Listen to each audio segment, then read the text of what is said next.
Morning, I hope you're all well. Now, I don't think it was that long ago that we were at a point where you had two choices if you want an electric car. The first was you could have a quirky, unusual looking, low mileage car, or you could have a rocket ship that was very, very expensive from a startup company. Well, all of a sudden that seems to have changed, and we seem to have lots of cars coming online now that really are for the masses, which is what we've wanted. I genuinely think we've hit that tipping point now where no longer do we have to go out of our way to have something different, unusual, something that we have to change our lifestyle in order to own and use. I think with the advent of things like this Peugeot E208, we're now tipping into the mass market of electric cars. So today, the Peugeot E208, I want to have a look around. Now, whether you would like to call that a Peugeot, or as my nan used to say, jump in the Peugeot and we'll go and get you some sorbet. Let's have a look around and see what the Peugeot is really like.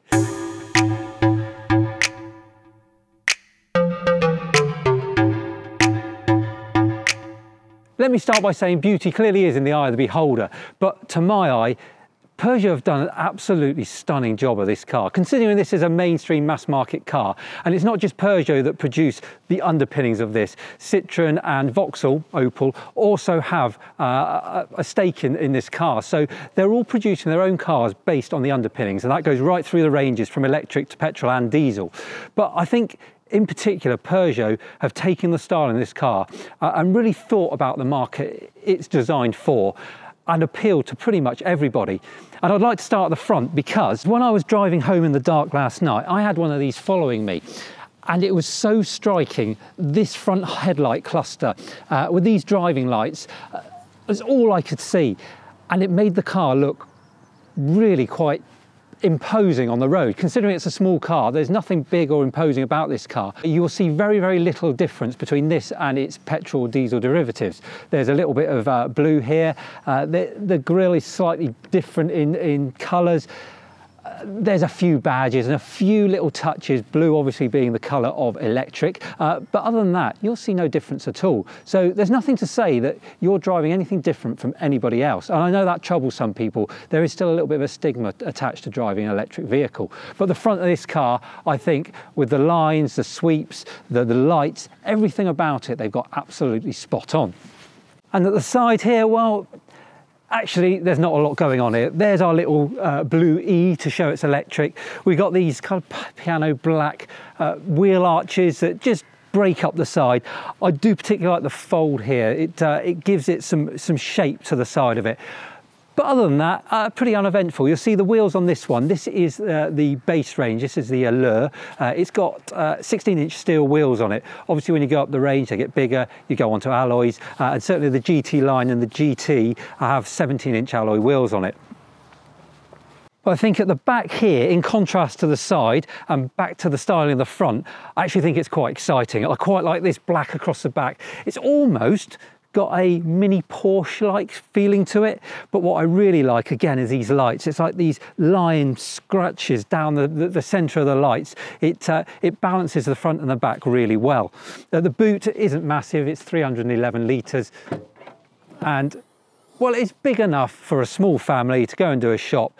Unfortunately, if I take my lunch out, it's taken up by quite a big bag which holds your charging cable in, which is fine, and I like the way it's magnetised, so it's nice and quick and easy. You're not messing about with zips trying to stuff things back in the rain, but that does take up quite a sizable part of the boot.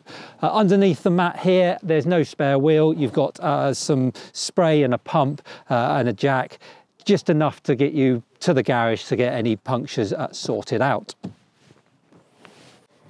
And while we're outside, just point out where you charge from. It's on the near side here in the UK. It's CCS. It charges up to 100 kilowatts. So you're looking at 0 to 80% on a 100 kilowatt charger in about 30 minutes. At home on your wall box, you're probably looking at the best part of 7 hours from 0 up to 100%. Now, before I start talking to you about the inside of this car, I think it's important to let you know, I like to do these reviews with no preconceived ideas. I don't watch any other reviews, I don't read anything about the cars other than from the manufacturer's websites, just to get the specification to let you know what this car's about. But I had seen this steering wheel before I got in, and I did make up my mind I wasn't going to like it. I'm going to reserve judgment on this until I drive it, and I'll come back to you. But the reason I'm unsure is because of the size of it, and it's really obvious as soon as you sit in here that you've got this funny shaped tiny little steering wheel. But let's drive it and see whether it works or not. I'm sure a lot of design has gone into this, but the rest of the cabin in here is very, very nice. Bear in mind that this has only got the 7-inch touchscreen as opposed to the 10-inch if you start going up through the range or pay for the optional extra. It hasn't got things like the contactless charging in here, and it doesn't have that really, really nice looking 3D display. This is just a basic analog. There's a little bit of digital information, but otherwise I've got 2 needles that jump up and down.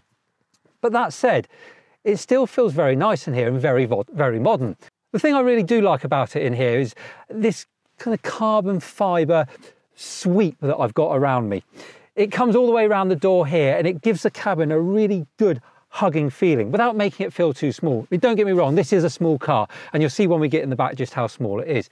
But it does give it a really, really nice, I think, expensive feel. While I'm talking about how it feels, yeah, that carbon fibre feels nice, the steering wheel feels nice, the things that I touch, the tactile things, seem to be of a decent quality material. Some of the other stuff up here, actually it's not too bad. That's a soft dashboard. The material's pretty good there. There are some bits that feel a little bit plasticky, but they're very, very few and far between. I think you compare that to, for example, a Renault, the stuff you touch is very, very nice. Everything else feels really cheap, but it all looks really, really nice because they've made it shiny and jump out and jazzy, and you just think, oh, this looks nice, and then you touch it and you think, well, maybe it's not so good. Not so in this car. I think everything in here feels balanced, the material feels good, and it feels quite well put together. I mean, even when I shut the door, that's a decent clunk for a little car. Of course, as we see in lots of cars now, I've got this black piano plastic. I'm not going to go over it again. I hate it. Get rid of it. I know it looks great when you sit in the car first of all, but this car's done 6,000 miles and it's already starting to mark. I've got it in mine. I hate it. But other controls in here, these kind of piano switches that you can click up and down, they're quite nice. They're quite easy to use. They're quite easy to find. You've got a physical knob to turn the volume up and down. The one thing I will say is when we start looking at the touch screen, what we realise is there's no control for the heaters. There's no physical manual control. So in order to control the heating and the fan, I need to do that on the screen, which is fine. If you're on the heating control, it's nice and big and it's easy for me to control. But if I'm anywhere else within this touch screen, I need to first of all touch the heating controls at the top to bring them up, and then I need to play with them on the screen, which, you know, I'm not against touch screens. I think the Teslas have got it down to a T. I really like it in there, and it's really easy to use them. But I think if you were driving and temperatures were up and down and you wanted to change them, it might become a little bit fiddly. I'm sure a lot of design again has gone into it, and I'm sure you'd be very happy and you'd be able to work it out the more time you spent in this car, and it would get easier. But to my mind, just a little bit fiddly. Change the temperature setting, leave it for so long, it drops back onto wherever you were, the radio, so you have to press it again. It's, to my mind, it could be better. But that's a very small negative, and what the rest of this cabin is very, very good. Little trims you see in here, we've got this little bit of orange detailing. I've got some cup holders, I've got my cubby holes in the door, a couple of lovely big shelves here. That said, with your phone plugged in with the charging cable, I don't have a charging cable with me, but I've got quite a big iPhone. It fits nicely there at the moment. I think if I had my charging cable in, it might just knock it out of shape a little bit and might make it rattle around. But that said, it feels pretty secure actually. A couple of charging points. I've got a USB here, which will connect it up to the stereo here. And in here, we've got Apple CarPlay and Android Auto. They're a little bit clunky. Again, I still don't get it. Tesla can do it. Apple can do it on their iPads. You can get Android tablets that work really easily. Why can't car manufacturers, with the multi-millions of pounds they spend on design and development, why can't they make their touchscreens a little less clunky and a little bit more user-friendly? But again, it's a minor point. You'll get used to it. when you have a car and you own it, you know what it's like. You work out all its quirks and you work out ways around them. But yeah, so it's nice to have these shelves here. A rapid charge there for you, so you can charge up a bit quicker. Moving around the glove box, well, it's Peugeot, so you get yourself a cubby hole, not much in there.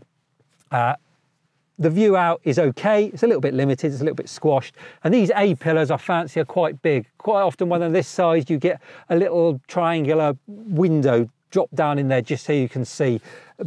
But it is a feature of modern cars, unfortunately, with the safety aspects that they have to have in place now. Unfortunately, these pillars are getting bigger and bigger. So that's the front. Nice, comfortable seats. I like the trim on them. They feel a lot more expensive than perhaps you'd expect from a car that's lower down in the range that this one is. Let's have a look in the back.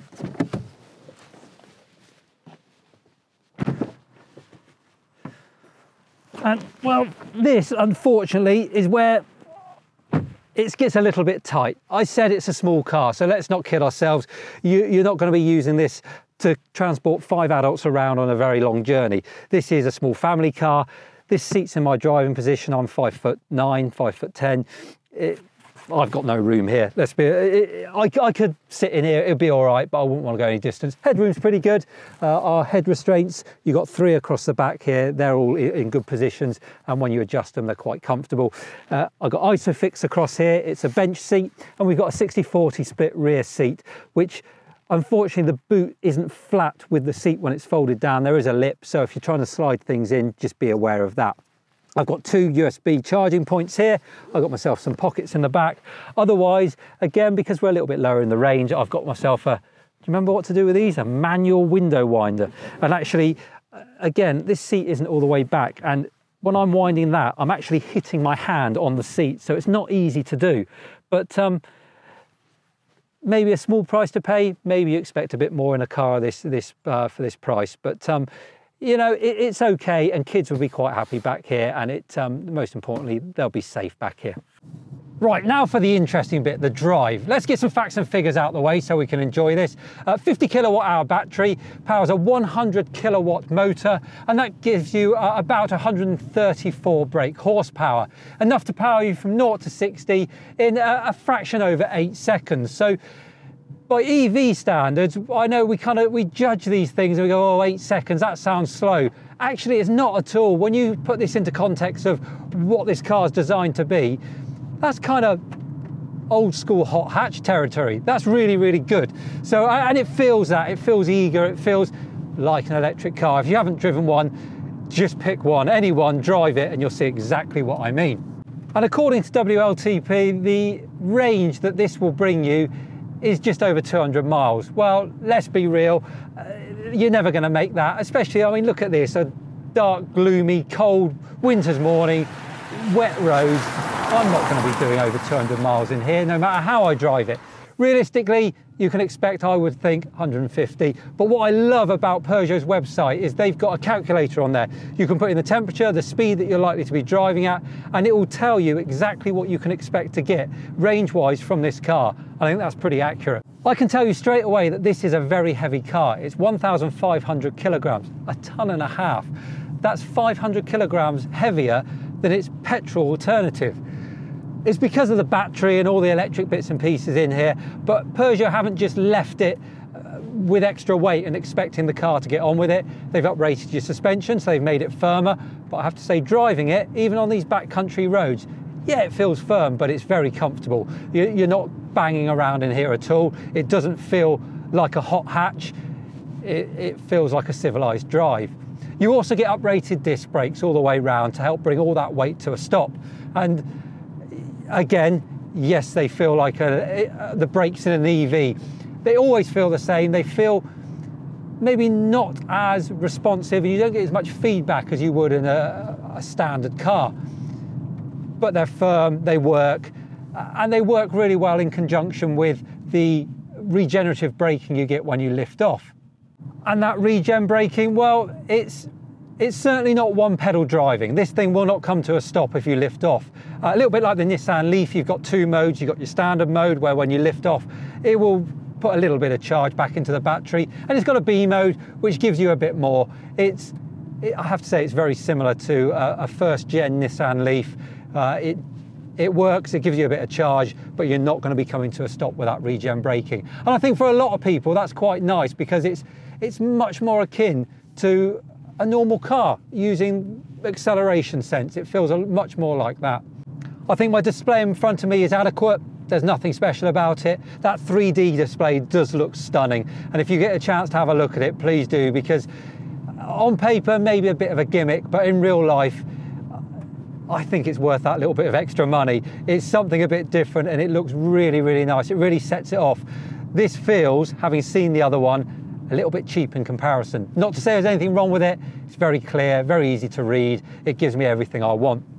And on that display, it gives me an idea of which driving mode I'm in. Now there's eco, there's normal, and there's sport.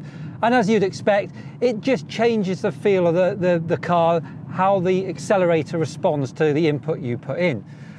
In eco, it turns off my aircon, it takes, or it preserves as much power as it possibly can in the car to hopefully allow you to go as far as possible. Normal driving is exactly that. It's just a nice balance.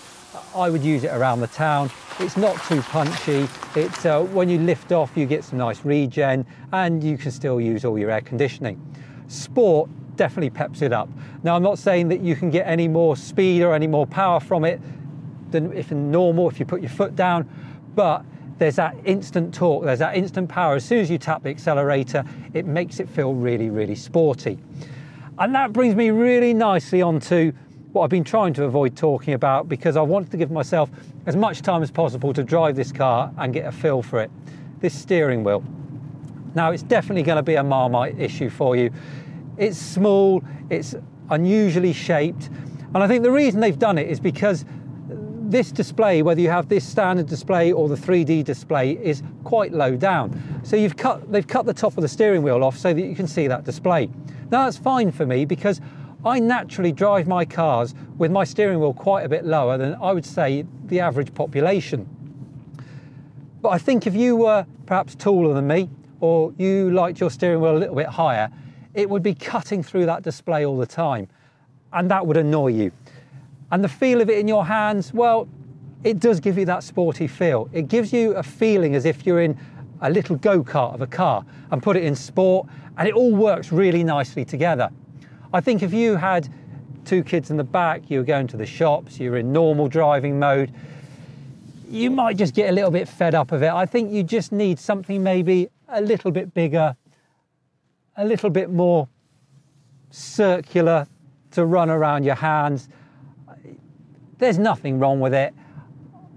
I just think it feels to me as if Peugeot have designed all this lovely display, they've put everything in place, say, right, get the steering wheel in, and they've got, oh no, we can't see anything. What are we going to do about that? I'll tell you what, chop the top of the steering wheel off, balance it out, chop the bottom of the steering wheel off. There you go, it's a bit of an afterthought, it works, let's pretend it's a design feature. That's how it feels to me. There's nothing wrong with it. I think some people will be quite happy with it, some people will get really annoyed with it. And the other thing I've noticed now I've been driving it for a while is, yes, it's quiet. Of course it's an electric vehicle, and all electric vehicles are very quiet. But there are some rattles, there is some wind noise, and I would say it doesn't feel as quiet as some other electric vehicles I've driven. And I wonder if that's because this is designed across all different drivetrains. They haven't designed this specifically as an electric vehicle. Please don't get me wrong, I'm not saying that this bangs and crashes and is really, really noisy. It's just when you drive a lot of electric vehicles, you become tuned in to how they sound, how they behave, and how they perform. And for me, this isn't as quiet. There's some road noise, there's some wind noise, there's some rattles in the car. There's nothing wrong with it, but be prepared. If you're coming from another electric vehicle, you might initially just get in here and think it's a bit noisier than my current electric car. Don't be put off, it's quiet. If you're coming from a diesel or petrol car, this will be the quietest car you've ever been in. I think it's fair to say I've had quite a lot of fun in this car today, but that's not to say that I've always liked Peugeots. Historically, I've not been a big fan. I've always found them a little bit bland and a little bit boring. But there's something about this new generation of Peugeots that they seem to have, well, they've changed the design brief. It's like they've said to them, don't worry too much about how it looks. Just make sure that you you tickle the senses, and that will get people really interested. And I think that's what they've done with this. From the styling on the outside, which I think looks absolutely brilliant, to the tactile bits on the inside, love it or hate it, that steering wheel is something different that you touch and feel. And then when you're in the car, you turn on the stereo, it works. It's a lovely crisp sound, and everything else about it, there's enough in there to be different, to awaken your senses, to make you interested. Anyone who gets in there is going to want to talk to you about it. And if you take that up a few levels or models, and you add that 3D display in there, I think that is worth the little bit of extra money that it costs. Now, when we're talking about money, this is one of the lower level cars, and these range from, bear in mind with the end of 2020 at the moment, anywhere in the region of about £25,000 up to about £30,000 on the road. I think it's worth looking at the GT line and the GT. Certainly with the GT, you get all that extra safety equipment, you get that 3D display, you get quite a lot more for not a massive amount more money. And I think value for money, it's a lot better.